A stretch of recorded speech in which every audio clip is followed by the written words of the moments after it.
नमस्कार दोस्तों, welcome back to your own channel wealth saga. कल है वीकली एक्सपायरी। आज के दिन वॉलेटिलिटी एक्सपेक्टेड थी और जम के वॉलेटिलिटी हुई। इस कदर वॉलेटिलिटी हुई कि निफ्टी 50 में भयंकर गिरावट के बाद क्लोजिंग हुई है मात्र 0.01%। सिर्फ 1.5 पॉइंट ऊपर क्लोज हुआ है। मतलब कल के दिन से सिर्फ 1.5 पॉइंट ऊपर, कल के दिन के बराबरी क्लोज हुआ है। लेकिन अगर वॉलेटिलिटी देखेंगे, अभी आपको चार्ट में दिखाऊंगा, मजा आ जाएगा, बहुत इंपॉर्टेंट चार्ट है। फिलहाल बात करें सेंसेक्स की, सेंसेक्स में भी कोई ज़्यादा भारी गिरावट नहीं है। निफ्टी बैंक में बल्कि 235 पॉइंट ऊपर रहा निफ्टी बैंक। मार्केट में अगर बात करें काफ़ी उथल पुथल के बावजूद भी, अगर आप बात करें आज के दिन के एडवांस डिक्लाइन रेशो की, तो एडवांस वर 1 एंड डिक्लाइंस वर 2। कहने का मतलब क्या है, हर एक स्टॉक जो कि एडवांस कर रहा था उसके पीछे 2 स्टॉक्स वर डिक्लाइनिंग। तो क्या ये बताता है कि कल मार्केट में क्रैश हो जाएगा? क्या मार्केट गिर करके 13,000, 12,000, 11,000, 10,000 आ जाएगी? नहीं। ये सिर्फ एक चीज़ को इंडिकेट करता है कि मार्केट में जो भी स्टॉक्स अपने फंडामेंटल से ज़्यादा भाग गए उसमें प्रॉफिट बुकिंग आ रही है और लोग अपने प्रॉफिट को निकाल करके अपने पास कैश हाथ में कर रहे हैं। अगर आप ऐसा नहीं कर रहे हैं तो फिर आप गलत कर रहे हैं। आपको अपना प्रॉफिट बुक करना चाहिए ओनली इन ट्रेडिंग बेट्स। अगर आपने कोई स्टॉक ट्रेडिंग के लिए लिया है उससे आप अपना प्रॉफिट बुक कर सकते हैं। अदरवाइज मेरे हिसाब से मैं तो भाई निवेशित हूं, I am already invested and I think you should also remain invested.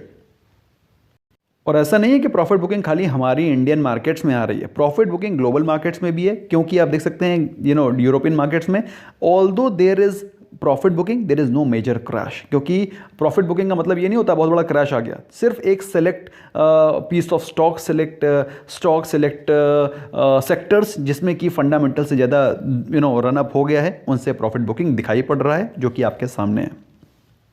अब कौन से स्टॉक्स है जिनमें कि आज प्रॉफिट बुकिंग नजर आई? HDFC, Bajaj finance, Shri cement, UPL, ये सारे के सारे वो स्टॉक्स हैं जो कि भी रिसेंटली काफ़ी ज़्यादा रनअप कर गए हैं। लेकिन अभी भी कौन से वो स्टॉक्स हैं जिनमें रनअप दिखाई पड़ रहा है? M&M आज के दिन 6% से ज़्यादा भागा और हो सकता है कल के दिन भी इसमें रनअप दिखाई पड़े, क्योंकि आज की वीक मार्केट में भी ये स्टॉक तेज था। तो हो सकता है इसमें मोमेंटम कल भी कंटिन्यू रह सकता है।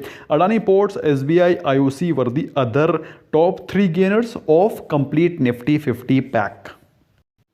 दोस्तों अगर चार्ट को देखें निफ्टी बैंक की 1 डे कैंडल, तो आपको इस प्रकार की कैंडल दिखाई पड़ रही है जो कि similar kind of dragon fly doji है, या फिर आप इसको अगर डोजी कैंडल ही समझें तो फिर ये आपको एक तरह से मार्केट में रिवर्सल को दर्शा सकती है। लेकिन इसमें कन्फर्मेशन आना बाकी है। कन्फर्मेशन मतलब कल के दिन अगर ये कैंडल इस प्रकार की रेड बनती है, इसके साथ में यहाँ पर 1 रेड कैंडल इज फॉर्म्ड, तो फिर आप समझ सकते हैं कि भाई इसका ट्रेंड रिवर्स हो गया है। लेकिन अगर ये कैंडल यहाँ पर रेड की बजाय ग्रीन बन जाती है, या फिर फ्लैट रह जाती है, या फिर सिमिलर काइंड ऑफ कैंडल बन जाती है लाइक दिस, इस प्रकार की कोई कैंडल बन जाती है, तो फिर आप समझ लीजिएगा कोई भी ट्रेंड में चेंज नहीं है। फिलहाल मार्केट में दोस्तों बुलिशनेस कंटिन्यू है। RSI की स्ट्रेंथ 75 के ऊपर है, विच क्लियरली डेमोन्स्ट्रेट्स कि मार्केट में अभी आपको बुलिश ही रहना चाहिए। लेकिन इंट्राडे चार्ट बड़ा इंटरेस्टिंग है।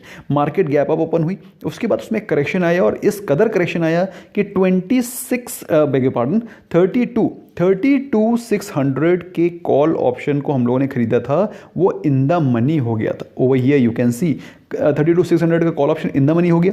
उसके बाद मार्केट में करेक्शन आया और मार्केट में इस कदर करेक्शन आया कि 32,200 के लेवल्स आपको इंट्राडे में दिखाई पड़े। 32,200, 400 पॉइंट के करेक्शन के बाद, 400 पॉइंट के करेक्शन के बाद ये 200-300 पॉइंट का जंप, विच क्लियरली शोज कि मार्केट में जो मोमेंटम है वो काफ़ी तेज है, स्पेशली निफ्टी बैंक में। इसलिए दोस्तों बोल रहा हूं कि आपको मार्केट में बने रहना है, निवेशित रहना है, ज़्यादा घबराना नहीं है। बात करें निफ्टी के, तो निफ्टी के इंट्राडे चार्ट में आपको थोड़ी सी वीकनेस दिखाई पड़ेगी। ऐसा नहीं है कोई बहुत बड़ी वीकनेस आई है। मार्केट गैप अप ओपन हुई, उसके बाद ज़बरदस्त गिरावट आई टू एज लो एज 14,450, उस लेवल तक गया और वहाँ से रिकवरी आई। लेकिन अपने लेवल जो उसका जहाँ से वो ओपन हुआ था उसको पूरा रिकवर नहीं कर पाया, जो कि निफ्टी बैंक ने किया। तो Nifty is looking slightly weaker than Nifty bank. अगर हम लोग डेली चार्ट पे बात करें तो आपको ये चीज़ बिल्कुल अच्छे समझ में आएगी। निफ्टी बैंक जहां पर आप देख सकते हैं इस प्रकार की कैंडल बनी थी ग्रीन, वहीं पर आपको ये कैसी कैंडल दिखाई पड़ रही है? Red candle, and it is showing कि यहां पर निफ्टी थोड़ा सा टायर्ड हो सकता है और नीचे कुछ प्रॉफिट बुकिंग आ सकती है। लेकिन 2 कंडीशन मीट होने के बाद, पहली चीज़ 14,500 के जब तक लेवल ऊपर हैं तब तक निफ्टी को आप स्ट्रांग समझिए। नंबर 2, जब तक कि इस कैंडल का कंफर्मेशन, दैट इज कल अगर ये कंफर्मेशन नहीं बन जाता, तब तक इसको आप अप ट्रेंड ही बोलेंगे। तो ये कंफर्मेशन प्लस 14,500 के लेवल्स बहुत इंपॉर्टेंट हैं डाउन ट्रेंड को कंफर्म करने के लिए। अभी फिलहाल दोस्तों मार्केट में न्यूज़ भी तो पॉजिटिव है, चार्ट भी पॉजिटिव है, टेंशन लेने की ज़रूरत नहीं है। न्यूज़ के बारे में बातचीत करें दोस्तों तो कोविड वैक्सीन बिल्कुल चल रही है, उसको मैंने इसलिए हटाया नहीं है। जिन लोगों ने मेरा वीडियो कल नहीं देखा है उनको बता देना चाहता हूँ कि गवर्नमेंट ने 11 मिलियन डोजेस खरीद लिए और धीरे धीरे सभी को मिलेंगे। नंबर 2, आज मैंने मॉर्निंग में दोस्तों बताया था कि 5 पैसे के रिजल्ट आने वाले हैं। 5 पैसे के रिजल्ट बहुत ही इंपॉर्टेंट है क्योंकि ये एक तरह से इंडियन मार्केट में जो लिक्विडिटी है, लोगों की इन्वेस्टमेंट की कैपेबिलिटी है, उसको दर्शाता है। भाई अपना अपना एनालिसिस है, मुझे ऐसा लगता है कोई आदमी इससे कुछ और भी समझ सकता है। फिलहाल दोस्तों अगर 5 पैसे के रिजल्ट को देखें तो पिछले साल इसी क्वार्टर में उनको था 2.90 करोड़ का लॉस, जो कि अभी प्रॉफिट में आ गया और अच्छे खासे प्रॉफिट में। So again a positive news for the broking industry and again positive news for investment industry as such, overall. तो आप similar kind of results Angel Broking से भी एक्सपेक्ट कर सकते हैं। भाई इंडिविजुअल कंपनी टू कंपनी क्या होता है वो तो समय बताएगा। फिलहाल बात करें इन्फोसिस के दोस्तों, इन्फोसिस में रिजल्ट अच्छे हैं। नेट प्रॉफिट बढ़ा है 16%, जो किया है 5197 करोड़, रेवेन्यू 12% ऊपर है। लेकिन जो लोग डिविडेंड के इंतज़ार में थे तो उनको डिसअपॉइंटमेंट मिला है क्योंकि इन्फोसिस ने कोई भी डिविडेंड डिक्लेयर नहीं किया है। इन्फोसिस के कंपैरिजन में विप्रो के जो नंबर्स हैं वो थोड़ा सा वीक दिखाई पड़ रहे हैं। वीक नहीं है but at the same time अगर आप देखें नेट प्रॉफिट की तो 21% ऊपर है, लेकिन रेवेन्यू 1% डाउन हुआ है। बट मेरे हिसाब से दोस्तों इतने टेंशन लेने की ज़रूरत नहीं है। इस कोविड के माहौल में अगर companies able to generate 20% profit, what else do you want. इसके अलावा दोस्तों एक और चीज़ जो विप्रो के जो मूवमेंट है उसको नीचे गिरने से बचा सकती है, वो है विप्रो ने एक डिविडेंड भी अनाउंस किया है जिसमें कि 1 रुपी पर शेयर का डिविडेंड अनाउंस हुआ है। तो ये 2 पॉजिटिव न्यूज़ हैं आईटी सेक्टर के लिए, आईटी इंडस्ट्री के लिए, जो कि काफ़ी दिनों से ये स्टॉक्स भाग रहे थे। तो overall results are positive only, ज़्यादा टेंशन लेने की ज़रूरत नहीं है। लेकिन ये काफ़ी ज़्यादा भाग भी गए हैं बाय द वे पिछले 2-3 दिनों के अंदर। टाइटन में न्यूज़ आई है दोस्तों कि राकेश झुनझुनवाला ने अपने स्टेक को कट किया है फ्रॉम 5.52% से काट करके उनका जो स्टेक हो गया है वो है 5.32%। बहुत ही नॉमिनल से कटा है 0.2%। तो लेकिन जो भी है आपके सामने है। एक और स्टॉक जिसके आज रिजल्ट्स आए हैं वो है CSC और उसने बहुत ही दमदार डिविडेंड अनाउंस किया है ₹45 पर शेयर। तो जो लोग भी निवेशित हैं उनके लिए बहुत ही खुशखबरी की बात है। लेकिन अब इस डिविडेंड के लिए आप शेयर को खरीदने मत लग जाइएगा। भाई ऐसा मेरा मानना है, मैं कभी भी डिविडेंड के लिए, कभी भी बायबैक के लिए किसी शेयर को खरीदता नहीं हूँ। नेवरदलेस बात करें नेट प्रॉफिट की तो नेट प्रॉफिट 21% अप है, रेवेन्यू 8% ऊपर है। बहुत ही शानदार नतीजे हैं CSC के।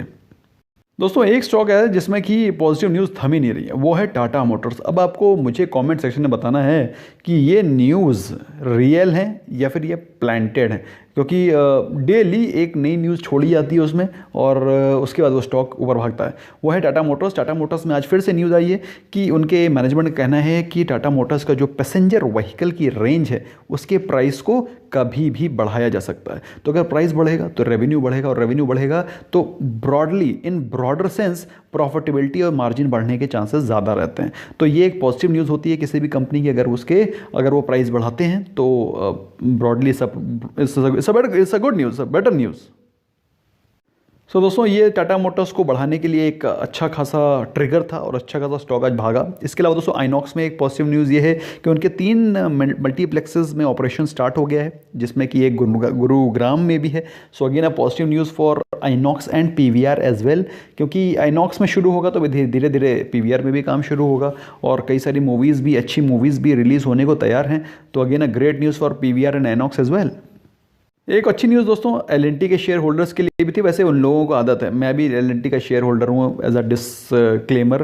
भाई L&T में तो इस प्रकार की न्यूज़ आती ही रहती है कि उनको 1000 करोड़ का, उनको 2500 करोड़ का, उनको 5000 करोड़ का ऑर्डर मिला, आज ऑर्डर मिला। तो ये जो न्यूज़ है उनके लिए कॉमन है, क्योंकि L&T is one of the क्या, इट इज़ द लीडिंग जो इंडस्ट्रियल कंस्ट्रक्शन, एक तो धंधा है नहीं ना इनका तो बहुत सारा पावर भी है, कंस्ट्रक्शन भी है, न्यूक्लियर पावर प्लांट भी बनाते हैं। ओवरऑल बहुत ही बड़ा एक मैमथ है, इसलिए इनको रेगुलरली रेगुलरली ऑर्डर्स मिलते रहते हैं। तो फिलहाल इनके लिए पॉजिटिव न्यूज़ है, शेयर होल्डर्स के लिए पॉजिटिव न्यूज़ है, और जो लोग इसमें निवेशित हैं उनको मेरी राय यही है कि एल&टी में निवेशित रहें। ओके एक न्यूज़ आई थी रिगार्डिंग बीपीसीएल, और बीपीसीएल को 51.6 करोड़ का ऑर्डर मिला है फ्रॉम आरवीएनएल। आरवीएनएल भी काफ़ी दिनों से पॉजिटिव न्यूज़ के चर्चों में है और फॉर इट्स ओन गुड। तो बीपीसीएल का स्टॉक भी आज काफ़ी अच्छे अपमूव में था, मोमेंटम में था, और काफ़ी अच्छा पैसा भी बना। दोस्तों एक और कैटेगरी ऑफ स्टॉक्स हैं जिसमें कि मैं निवेश करना पसंद करता हूं, वो है एफएमसीजी। क्यों? एफएमसीजी के पास प्राइसिंग पावर बहुत तगड़ी होती है। ऑल्दो मैं हमेशा आपको बताता हूं कि एफएमसीजी स्टॉक्स का एक जो सबसे बड़ा ड्रॉबैक है वो ये है कि उनका जो कंजम्पशन है वो लिमिटेड है। अगर आप साबुन से नहाते हैं तो दिन में ऑफकोर्स एक साबुन से ही नहाएंगे। अगर आप बिस्किट खाते हैं मॉर्निंग में चाय के साथ, तो आप मॉर्निंग में 2 बिस्किट ही खा सकते हैं, 2 पैकेट नहीं खा सकते। तो उनका जो कंजम्पशन है वो लिमिटेड है। लेकिन जो चीज़ उनके बहुत फेवर में है वो ये है उनका प्राइसिंग मैकेनिज्म, उनके पास प्राइसिंग पावर है।